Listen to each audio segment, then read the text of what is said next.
Good morning everyone. আরও একটা mini blog নিয়ে আমি পেলি চলে আসলাম। আর আজকে দেখো একদম ঘর থেকে ব্লগটা স্টার্ট করলাম। ভদু বাচ্চা এখনও ঘুমাচ্ছে। ঝটপট করে চলো নিচে যাওয়া যাক। রান্না কিছুটা করে ফেলেছি আর কিছুটা এখনও বাকি আছে। ভাত, কাঁকরোল ভাজা, বড়ি দিয়ে পেঁপে সেদ্ধ এখনও মাখা চলছে। আর এখন যেটা রান্না হবে সেটা হচ্ছে পটল আলু দিয়ে গোবিন্দভোগ চাল দিয়ে একটা মাখা মাখা তরকারি। চলো দেখে নাও তরকারিটার ফাইনাল লুক। কি টেম্পটিং দেখতে হয়েছে সে আর কি বলবো।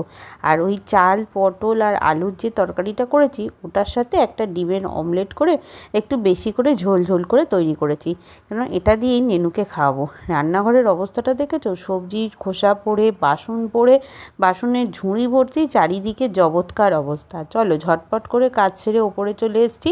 ওপরে এসে প্রচুর জামাকাপড় কেচে ফেলেছি। আর ভুঁদুকে দেখো, পড়াশুনো তো মাথায়, নিচে কে এসছে সেটা নিয়েই দেখতেও ব্যস্ত বেশি।